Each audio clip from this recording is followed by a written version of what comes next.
Bem-vinda, bem-vindo ao BTC Journal, seu resumo de notícias de negócios comentadas e analisadas pela equipe da BTC e o primeiro canal opinativo de business do país. Meu nome é Gustavo Habib, eu sou instrutor de Soft Skills e Marketing pela BTC e no programa de hoje estamos no dia 24 de outubro de 2019 e falaremos sobre o novo valuation lastimável do WeWork. Just Eat não aceita uma oferta de aquisição hostil. PwC e Ernst Young acusadas de contribuir com a falência da Thomas Cook. Amazon e seu lucro, resultados da Tesla que surpreendem eventualmente, e Netflix e a sua concorrência no mercado de streaming. E para falar sobre esses assuntos, comentar um pouquinho, eu estou aqui com o Renato Aracaki, instrutor de Finanças Corporativas, Valuation e Estratégia da BTC. Fala, Renato, como é que estão as coisas? Fala aí, Gustavo. Fala, pessoal, tudo bom? Bom, preciso, dar aquele grande abraço, mandar um grande abraço para o pessoal do programa de carreiras lá da Poli, dos amigos da Poli. A gente iniciou o programa ontem, fazendo a parte de hard skills, então a gente falou bastante sobre modelos de negócio. Uma turma muito boa, o pessoal pergunta pra caramba. Teremos mais 3 encontros com a galera lá e vai ser muito bacana. Grande abraço também para o pessoal do General Business Program, de todas as turmas. Estamos aí indo para o meio das disciplinas de business principais. E, obviamente, para quem quiser, né, se inscrever no General Business Program, as inscrições estão abertas. Entre no nosso site www.btcompany.com.br/GBP.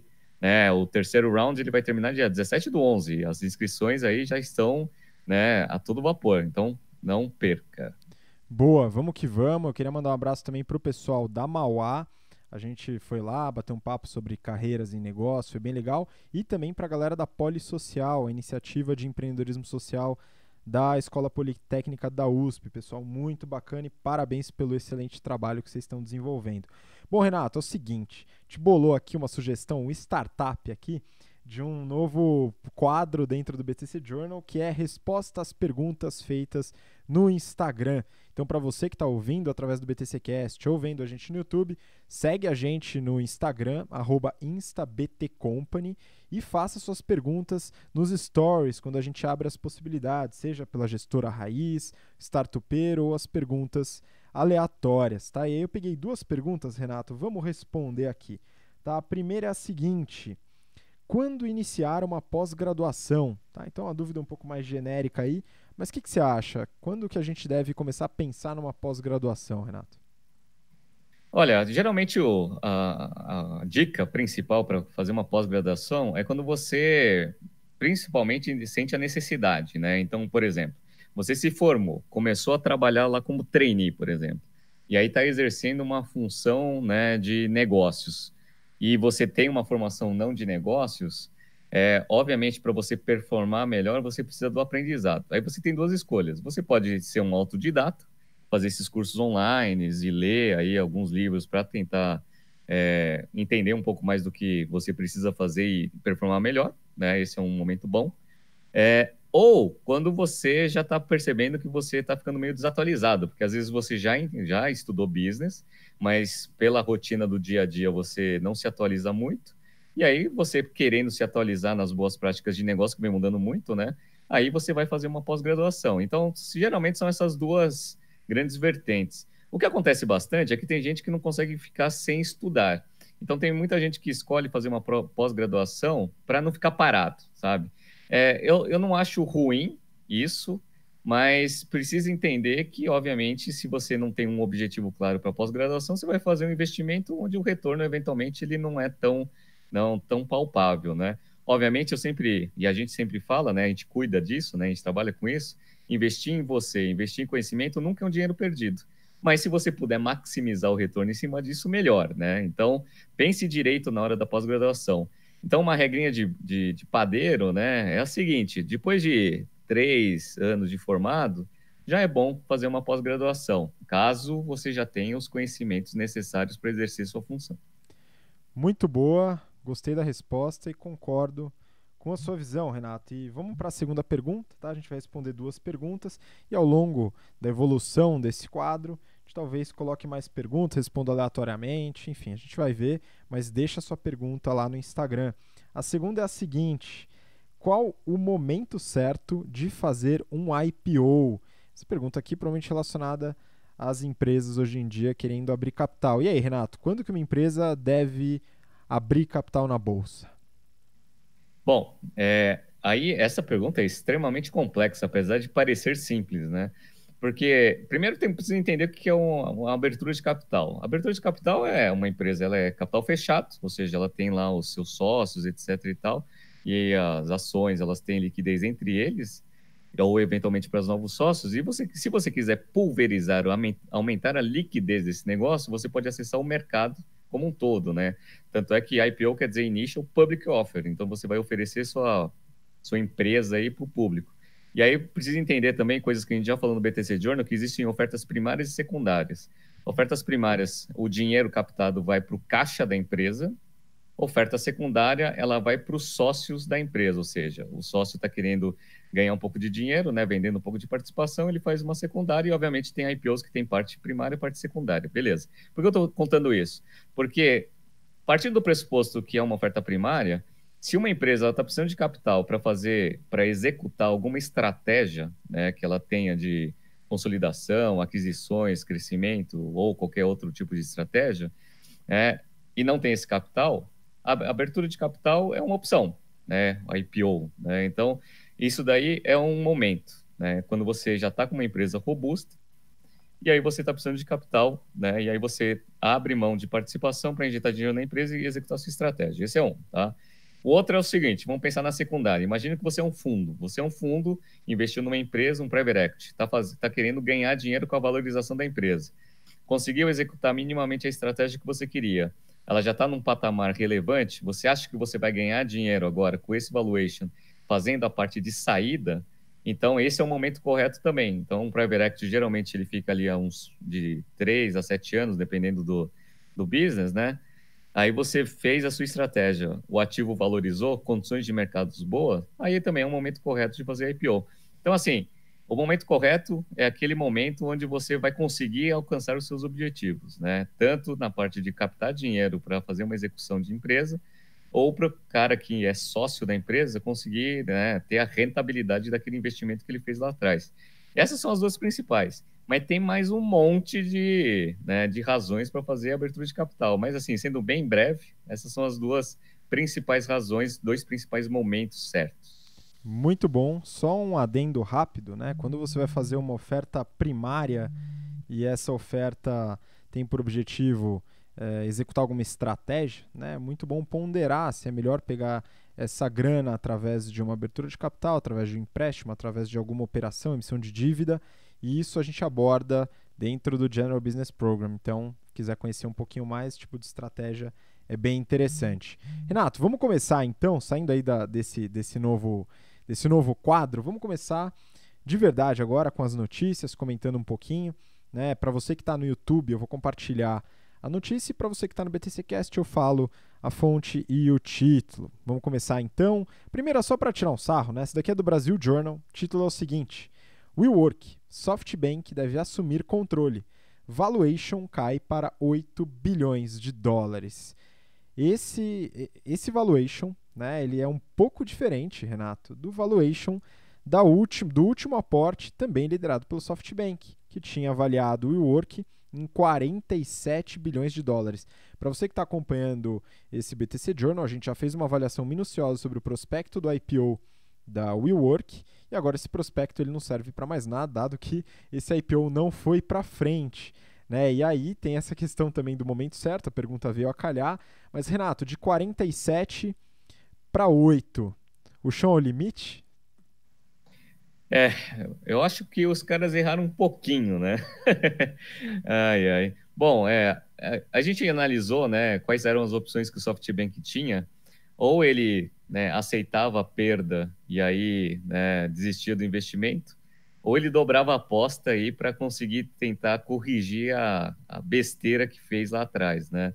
Ele optou pela segunda, então ele vai tentar salvar a empresa, então ele vai injetar um pouco de dinheiro, em termos de capital vai injetar mais 1,5 e ainda vai fazer um empréstimo para a empresa, E, obviamente, esse 1,5 entrou com o valuation agora bem mais baixo. O que vai acontecer? As cotas do fundo lá do Vision vão cair absurdamente. E aí o japonês lá, o Masayoshi lá, que está todo ferrado lá com os investidores, porque também investiu pesado no Uber, né? E também não deve estar tão bem assim. É, vai continuar aí com esse pepino na mão. O problema é que agora ele vai ser o controlador do negócio, né? Um fundo que vai ser controlador do negócio. Um negócio que a gente já viu que tem bastante problema operacional. Vamos ver se eles vão conseguir corrigir esse negócio, né? Mas pelo nosso benchmark aí com aquela empresa, a Regus, esse 8 bi tende a ser até menor, né? Ah, muito possivelmente, Renato. A gente avaliou também a principal concorrente, né, a empresa comparável ao WeWork, que é o IWG, o grupo que é dono da Regus, da Spaces e de outras marcas de escritórios compartilhados, né, um valuation abaixo desses 8 bi de dólares, né, se eu não me engano estava em torno de 3 bi de libras, né, cerca aí de 4,5, 5 bilhões de dólares, para uma empresa que gera caixa e dá lucro. Então é um pouco diferente, né, uma operação já bastante funcional com um valuation abaixo. Então, esses 8, acredito que ainda está muito superestimado. Vamos continuar acompanhando, ver o que acontece, eles se salvam de alguma forma. Né? Enfim, não estou muito esperançoso. Bom, vamos seguir para a próxima, Renato. Próxima notícia é do valor econômico. E o título é o seguinte: Just Eat não aceita a oferta da Naspers. Né? A Just Eat é a Rappi do Reino Unido, né? Ela opera em outros países também, mas trabalha com delivery, entregas, e eles receberam uma proposta de venda, né, pela Naspers, o grupo gigantesco sul-africano, né, que domina aí uma série de empresas de tecnologia, e eles não aceitaram essa oferta. Né? A Naspers ela fez uma proposta de aquisição hostil e não funcionou. Renato, primeira dúvida que eu tenho, né? O que é uma aquisição hostil? O que se deve, né, esse título? E será que isso daí foi uma boa para Just Eat? Bom, vamos lá. Só a primeira pergunta. Aquisição hostil. Tem algumas formas de você entrar numa operação de merger acquisitions, né? A primeira, que é aquela negociada entre os executivos das empresas. Então, chega lá, é um CEO, uma aprovação do conselho dele, vai na empresa que ele quer, né, negociar a fusão, fala com o CEO da empresa também, eles entram num acordo, tentam fazer um plano interessante para todos os acionistas e criam um plano estratégico, aí leva para os conselhos aprovam e aí é aprovada aí a fusão. Isso é o modelo tradicional, né, de negociação. Mas tem, né, também o que a gente chama de oferta hostil. O que é oferta hostil? Imagina que eu sou o CEO da empresa, quero comprar a sua empresa, só que eu não gosto de você, não quero negociar diretamente com você. E eu vejo o seguinte, ó, se eu negociar com os controladores, né, não preciso negociar com todos os acionistas. Se eu conseguir pegar a fatia de controle do negócio, eu negocio com os caras aceitam minha oferta, e aí, eventualmente, depois que eles fecharem comigo, eles são controladores, eu vou lá e tiro você como CEO, e aí eu executo o que eu quiser fazer, né, dentro da minha empresa, da empresa final. Obviamente, esse tipo de negociação a gente chama de negociação hostil, porque imagina você é CEO da empresa e sabe que eu estou conversando com o controlador da sua empresa. Vai ficar bem puto comigo, né? Então, por isso que o pessoal chama de aquisição hostil. Bom, parece que não deu certo o negócio. A galera lá do Just Eat não aceitou. E aí, qual que é a minha opinião em relação a isso? Eu acho, olhando até um pouco de valuation, etc., e a tendência da ação da Just Eat, que eu acho que eles deveriam aceitar, porque a oferta foi em 4,9 bi de libras, se não me engano, tá? E o valor da ação, né, o market cap do negócio, antes da oferta, era 4,1. Então tinha um prêmio bom aí, né, de uns 20% aí, que eles não aceitaram. Sei lá, né, 20% a mais do valor, né, de mercado do negócio, um mercado difícil, apesar da empresa ter uma receita boa aí, quase em 2018 foi 780 milhões aí de libras e a empresa dá lucro, eu venderia, tá? Mas, né, a galera aí tá achando que esse negócio pode ser gigante. Vamos ver. E a Naspers provavelmente estava, né, com essa ideia até para conseguir consolidar também, né, os investimentos dela nessa parte de delivery. Então, ela ia ficar extremamente bem posicionada com um iFood gigantesco aqui no Brasil, né? E com a Just Eat, que é uma das maiores do mundo aí na Europa e nos outros continentes que ela opera. Não deu certo, né? Vamos ver. Mas eu, geralmente, né, acho muito preocupante quando não se aceita uma oferta muito acima do valor de mercado, né? Vide o caso da Yahoo, que estudamos nas nossas aulas de negociação e outras aulas também de contabilidade, etc., lá no General Business Program. A galera não aceita e depois se ferra. Pois é, às vezes a gente quer demais, né? O Yahoo no alto da sua liderança de mercado, antes da entrada daquela startup chamada Google, né? Recusou a oferta da Microsoft, né? Gigantesca oferta, recusaram, enfim. E aí, Yahoo Respostas, né? Bom, vamos continuar, né? Próxima notícia, Renato, é também de uma empresa que a gente já avaliou, é do Valor Econômico, e o título é o seguinte: PwC e EY são acusadas em colapso de companhia. A notícia fala sobre a Thomas Cook, a empresa que foi para a lona, quebrou, já era, não existe mais, que era o grupo de viagens britânico que nós avaliamos no BTC Journal algumas semanas atrás. Então, para você que está ouvindo hoje ou vendo, não deixa de voltar lá e entender por que ela quebrou, o que aconteceu e como estava a operação. E o que acontece? Né, agora entrou toda a burocracia judiciária e existe uma acusação aí tanto para PwC, a PricewaterhouseCoopers e a Ernst Young, né, duas das maiores auditorias do mundo, né, estão entre as Big Four, aí tem a KPMG e a Deloitte que completam o time das auditorias, por eventualmente contribuírem, Renato, com a quebra da companhia por não avisarem, não informarem, né, ou colocarem lá como recomendação, falta de recomendação ou risco, os problemas operacionais da Thomas Cook. Eu queria entender um pouquinho, Renato, isso daí é papel das auditorias? Como é que funciona isso? Será que realmente é culpa delas, a Thomas Cook quebrar?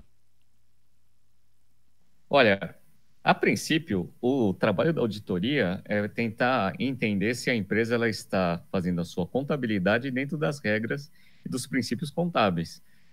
Então, ela vai lá, vai auditar, vai testar, vai ver a veracidade, todos os testes de controle, etc., e julgar se o que eles estão apurando como resultado, eles seguem as normas contábeis internacionais, tá? Então, essa é a função principal. O que está escrito na notícia, e aí, obviamente, precisa entender um pouco melhor, né? A gente está se baseando no que está escrito na notícia. O que parece é que a galera queria que a auditoria, né, a Ernst Young, que é a atual, ela opinasse, né, sobre o resultado da empresa. Eu acho que não é muita função da auditoria ficar opinando, né? A margem está caindo, não sei o que está caindo, a empresa está indo para o buraco, né? Não, acho que não é função dela. Ela tem que apresentar os números e, obviamente, né, aí o mercado financeiro, com base, né, nas DFs, eles vão fazer as análises e saber se o negócio vai para frente ou vai para trás. E aí, e isso daí é uma coisa que eu fico meio puto. Por quê? Eu falo assim, todo aluno do GBP, depois que se forma, ele consegue pegar essas DFs, né, os demonstrativos financeiros, e tomar alguma conclusão baseado nisso, né? Então, vamos lá, tá? Vou pegar aqui o que a Ernst Young divulgou e o que eles dizem é que não dava para perceber que o negócio estava indo para o buraco, né? Então, vamos lá, né?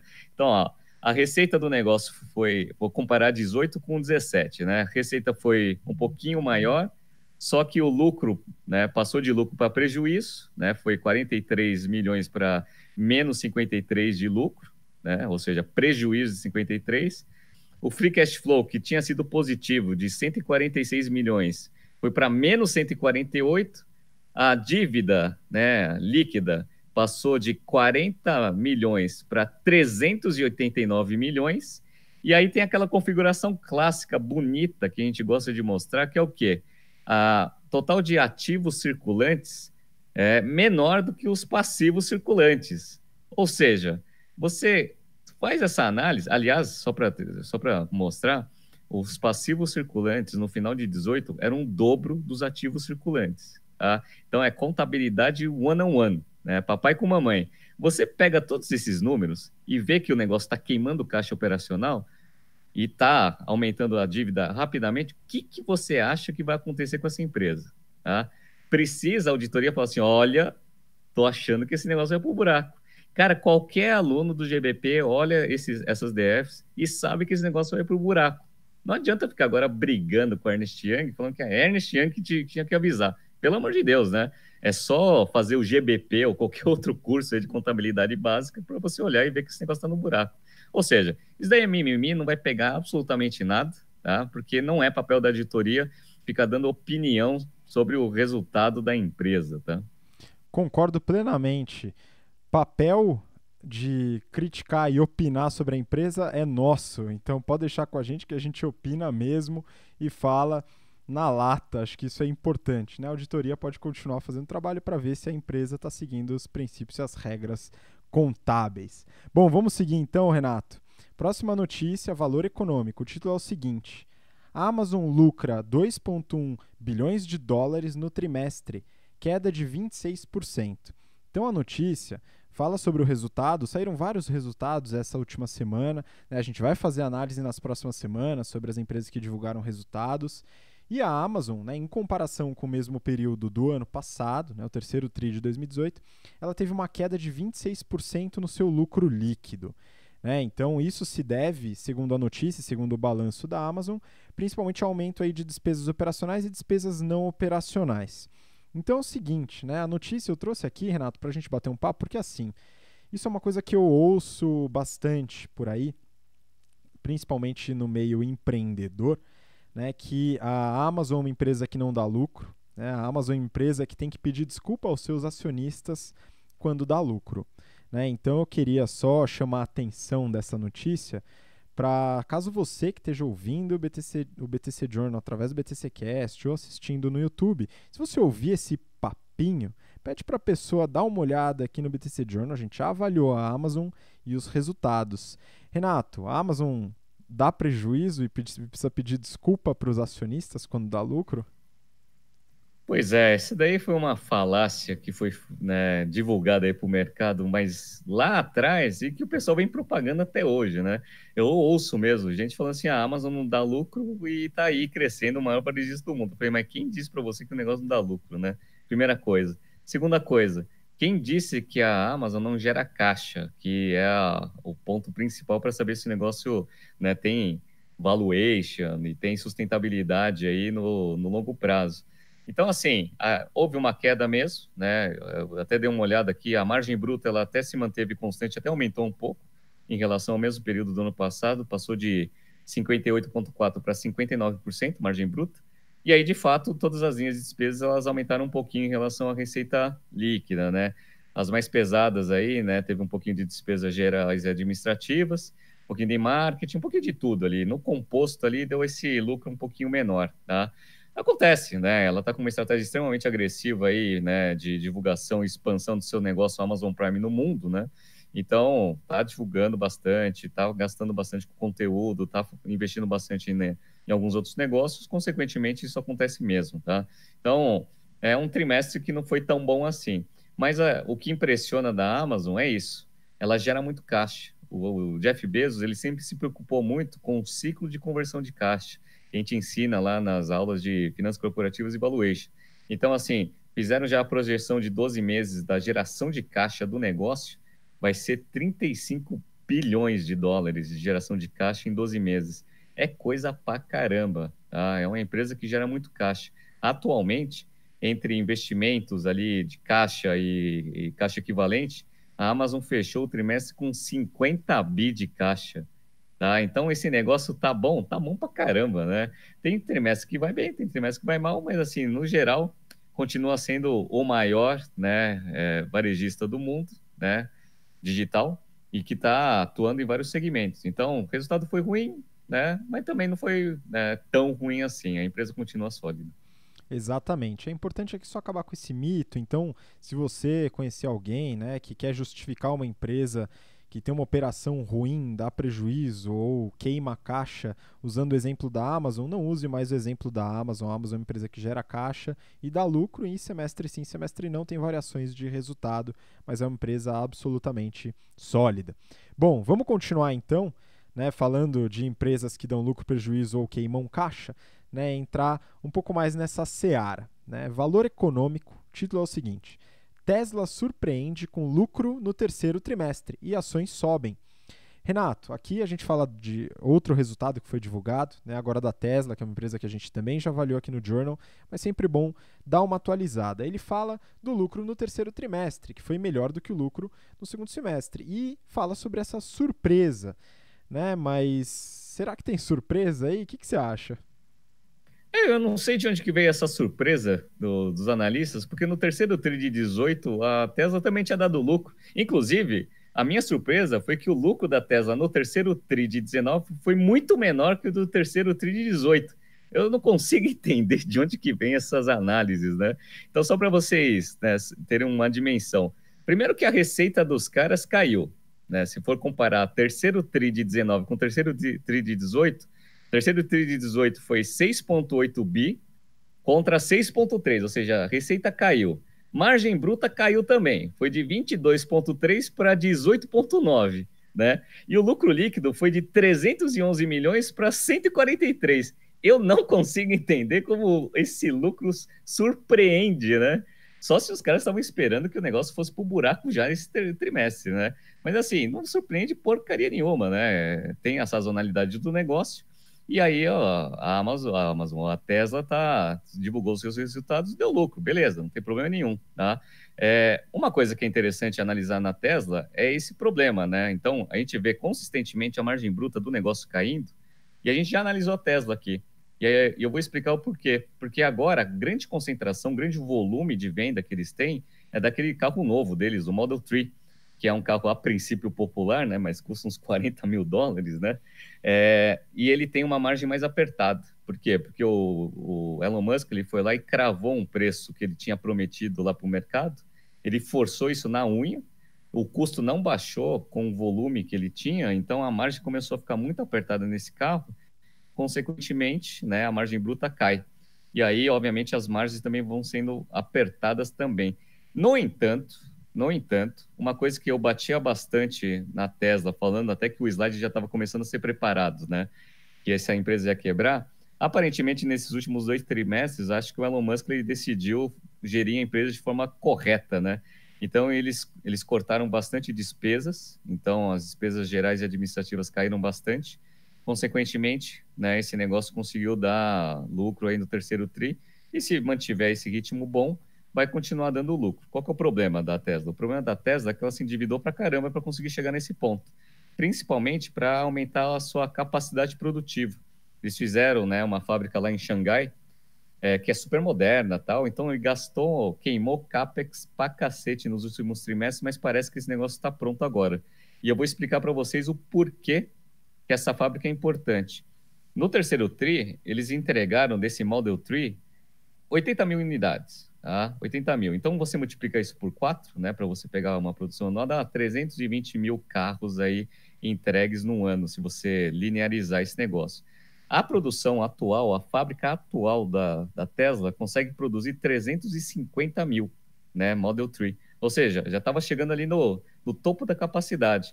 Então, o que ele fez? Já fez o investimento lá em Xangai, que vai adicionar mais 150 mil, né, carros, né, dentro da sua capacidade produtiva para conseguir fazer a expansão. Dado que está todo mundo comprando e gosta, né, dessa marca Tesla por causa da inovação, porque é do Elon Musk, etc., é até bom para eles conseguirem pegar, né, esses caras que gostam aí de ter esses carros inovadores também, né?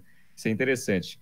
O problema, e é isso que a gente vai acompanhar aí para frente, é que todas as montadoras se mexeram, todas, sem exceção. Então, todo mundo está lançando seus carros elétricos, carros híbridos.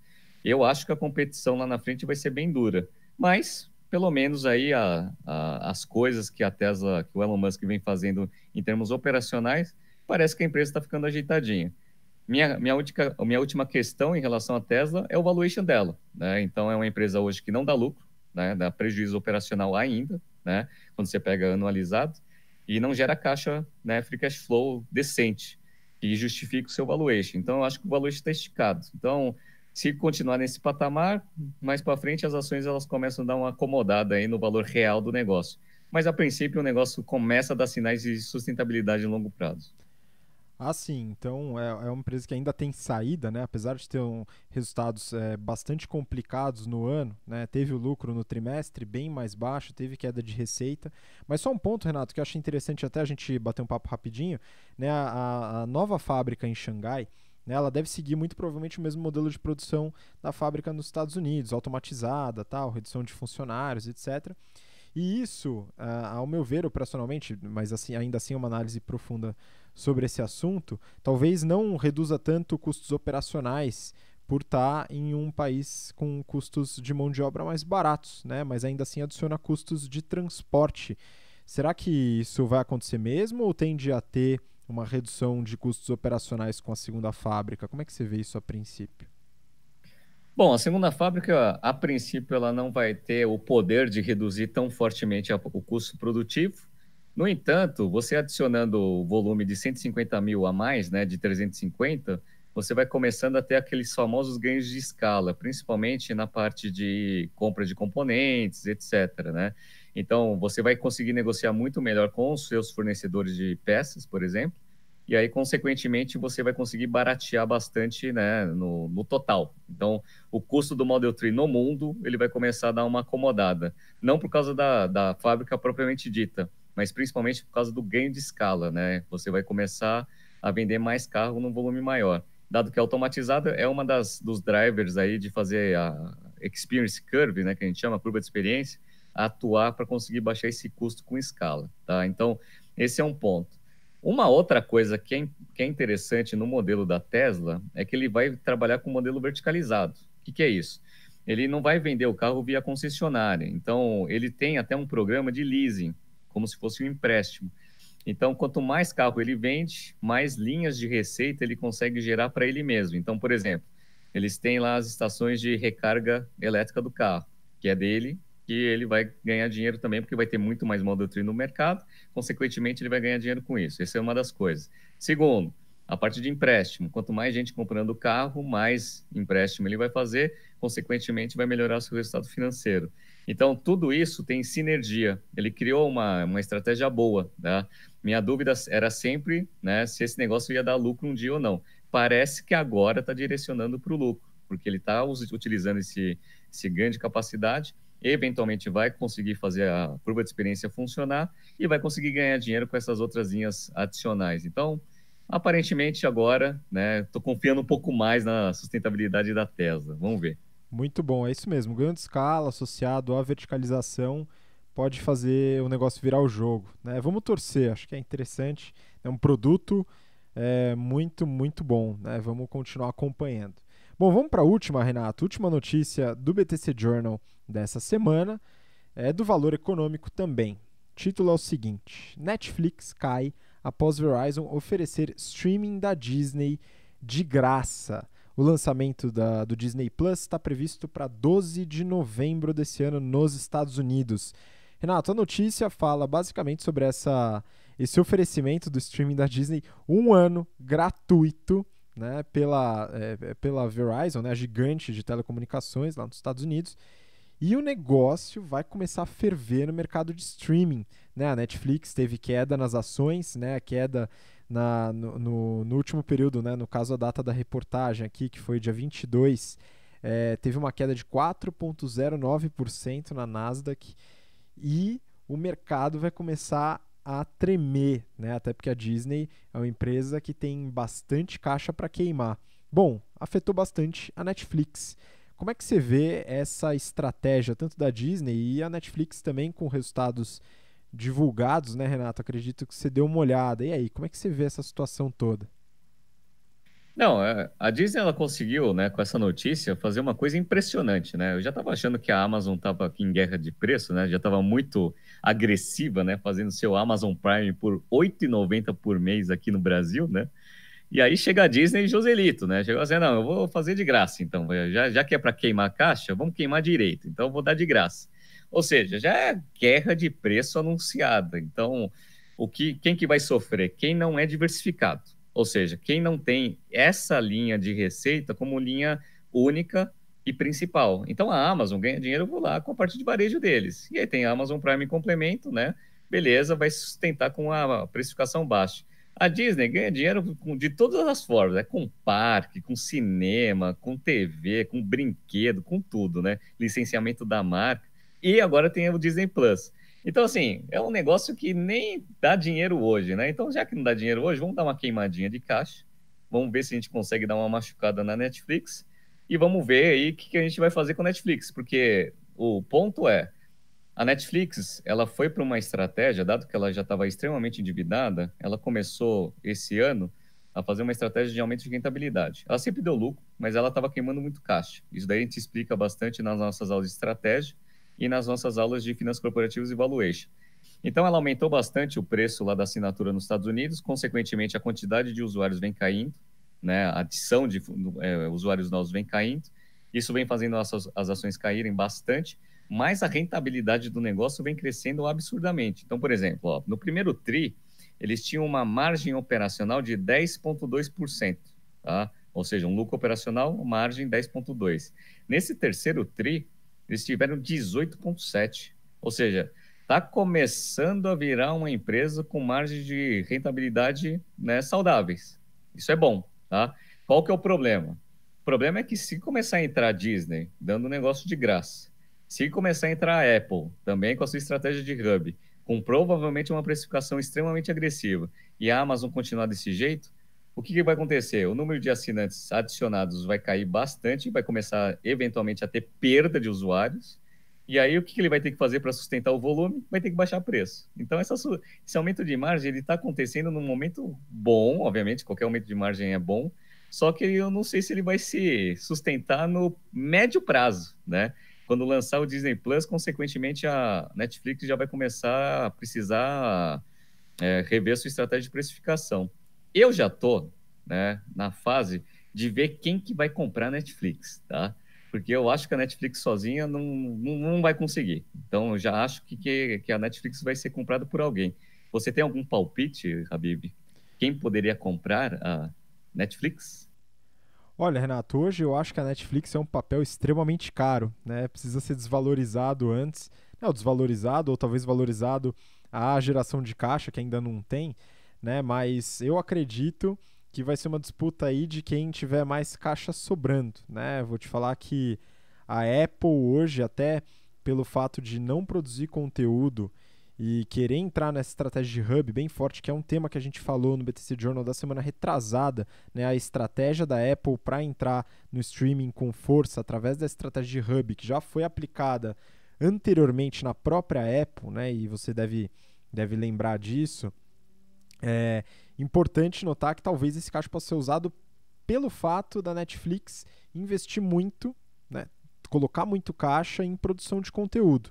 Né? Então, talvez fosse uma complementaridade interessante, dado que a Apple começou a investir em conteúdo agora, recentemente, e ela ainda não tem um histórico. Né? Tudo bem, tá certo que a Amazon também não, mas eu acredito que a Apple talvez seja até um investimento mais interessante. A Disney, não sei, a Disney faz conteúdo pra caramba, ela não precisa de ajuda muito nessa parte. Agora, o caso da Netflix, Renato, você falou, a margem está aumentando, dada a estratégia de preço que a gente já afirmou que eles teriam, que daria uma melhoria na margem operacional, mas que também representaria queda no aumento de usuários mês e pode gerar futuramente uma queda de usuários. E só que produzir conteúdos próprios queima muito caixa. Né? Você chegou a ver aí o consolidado ou previsto do ano de queima de caixa, né? A geração negativa de caixa da Netflix, Renato? Eu vi. Esse negócio é uma queima de caixa absurda. Então, só esse ano, nas atividades operacionais, eles já queimaram 1 bi 425, né? Então, ano passado eles queimaram operacionalmente 2 bi 680. Esse ano vai ficar aí próximo de 2 bi 200, 2 bi 300. Ou seja, está diminuindo a queima de caixa. Eles estão conseguindo dar uma equalizada. Faz sentido, né? Porque no começo você tem que criar bastante conteúdo, e aí você vai acertando o que vai dando certo, vai dando errado. E aí os próximos investimentos já são um pouco mais assertivos, né? Mas mesmo assim é uma queima de caixa absurda. E qual que é o problema? Para você sustentar essa queima de caixa absurda, a Netflix vai emitir mais 2 bilhões a mercado. Qual que é o problema? Hoje ela já tem 12 bi de dívida, tá? Ela vai adicionar mais 2, vai para 14. Beleza. A última emissão dela já foi classificada como junk, ou seja, os juros que eles vão ter que remunerar esses papéis já era altíssimo. Esses novos, geralmente, eles vêm com com uma taxa de juros um pouco maior. Então, eles vão começar a ter o prejuízo, né, na parte de operação por causa do pagamento de juros. Só para você ter uma ideia como aumentou isso em relação ao ano passado. No terceiro TRI de 18, eles tinham pagado de juros, 108 milhões. Só de juros, tá? Sem pagamento de principal. Nesse terceiro TRI, eles pagaram 160, tá? Um aumento de 50 e poucos por cento em cima dessa despesa financeira por causa dessa emissão absurda aí de dívida que eles têm. Então, assim, ela está queimando caixa, ela não vai conseguir sustentar sozinha, né, com as próprias pernas no longo prazo. Está na direção de começar a equalizar essa conta com que é o aumento de margem. O problema é que agora, em novembro, entra o Disney Plus, daqui a pouco a Apple vai entrar, e aí esse mercado vai ficar ruim. E eu também acredito que a Apple seria um comprador bom, até para, né, ter o conteúdo e já ter a plataforma, e ela vai ganhar muito dinheiro com a parte de celular, né? Lembrando que o iPhone representa 60% da receita deles. E qual que seria o grande diferencial hoje de celular, né? Seria mais a estratégia de hub mesmo, porque celular por celular já tem um monte de gente fazendo celular muito bom aí no mercado, né? Dada essa guerra comercial aí que tem com os chineses. Então, qual que seria o grande diferencial? Seria a estratégia de hub, ter lá aquela plataforma de streaming, plataforma de apps, etc., dentro ali, né, da estratégia dos dispositivos. Então, para a Apple faz muito sentido. Para a Disney faz sentido? Também faz. Por quê? Porque ela vai ter um monte de conteúdo e vai ter uma plataforma já com uma cacetada de usuário. Não precisa ficar galgando aí, né, queimando caixa absurdo para conseguir ter. Então, assim, vamos ver, mas eu ainda acredito mais na Apple, eventualmente. Mas tem louco para tudo, né? Pois é, não, acho que é importante, Renato, esclarecer para a galera que está ouvindo e assistindo a gente, né, a importância de você unir tanto o aspecto estratégico, marketing e financeiro. Né? A Netflix é uma empresa que lucra, sim, é uma empresa que lucra, mas ela tem uma operação, um caixa que queima muito, né, muito dinheiro, é um caixa negativo, né, geração de caixa operacional negativo. Por quê? Porque ela usa esse lucro que ela tem e mais muita dívida que ela precisa emitir para conseguir produzir o conteúdo, né, e usar caixa nessa produção de conteúdo que entra no fluxo de caixa das atividades operacionais. Aí a pessoa, o financista puro, né, pode pensar, tá certo, então para de produzir conteúdo que a Netflix passa a dar lucro e fazer caixa, né? Mas não é tão simples assim, né? Porque a produção de conteúdo ela é inerente ao aumento de usuários, né? A Netflix tem a necessidade de produzir conteúdo e a priori o conteúdo que ela produz hoje, o custo que ela tem hoje, para conseguir esse número adicional de usuários no mundo. Então é muito complicado, porque ela está meio refém dessa produção de conteúdo. Essa produção de conteúdo exige muito mais dinheiro do que ela consegue produzir na operação como lucro, e ela precisa emitir essas dívidas que vão gerar mais despesas, e eventualmente isso pode ser negativado novamente no DRE. E outra coisa, a gente tem que colocar a competição, como você mesmo colocou. Né? Então, não só a produção de conteúdo, mas o conteúdo tem que ser produzido e tem que ser superior ao conteúdo dos outros, ou pelo menos fazer com que o público tenha aderência a dois serviços de streaming. Então, é uma situação muito complicada, Renato. Eu realmente não vejo também muito futuro da Netflix como uma empresa tocando sozinha. Né? Ela deve juntar alguma operação. Muito difícil ver um caminho aí sem esse caixa que essas outras empresas grandes têm. Sem dúvida. Infelizmente, né? Porque eu gosto bastante de Netflix, mas desse tamanho essa empresa não quebra. Então, vamos ver. Espero que seja a Apple. Espero que a Apple compre mesmo. E tá caindo o market cap, tá? Há um ano atrás, quando a gente avaliava a Netflix, já valia lá uns 150, 160 bi. Atualmente já está em 119. Então tá caindo, queda livre do negócio. Com mais algumas 2 ou 3 notícias ruins aí, alguém entra a Apple também zerando aí o seu serviço de streaming, esse negócio pode chegar no patamar de 100 bilhões ali para baixo, e aí a negociação fica um pouco melhor, né? Lembrando que a Apple tem caixa absurdo, né? Tem lá mais de 200 bi de caixa, então dá para comprar Netflix e dá para sobrar bastante dinheiro ainda para fazer outras coisas. Vamos ver aí o que vai acontecer.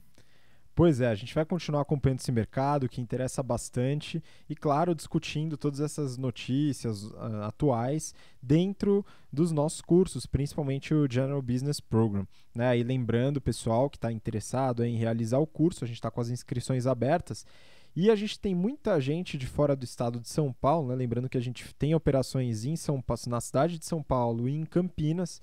Né? A gente tem muita gente fora do estado se interessando pela nossa turma de férias. A gente tem uma turma de férias do General Business Program, a primeira edição intensiva, são 18 dias úteis seguidos em janeiro e fevereiro, com todo o conteúdo que a gente oferece no curso. Né? Então, se você é de fora do estado de São Paulo, acompanha o BTC Journal, ouve a gente através do BTC Cast, dá uma olhada no nosso site www.btcompany.com.br/gbp e dá uma olhada na última opção de turma. A gente tem uma porrada de turma que vai ser aberta para o ano que vem, já tem muita gente inscrita, né? As vagas vão acabar muito provavelmente esse ano, então fica atento, você que está interessado ou interessada em se inscrever.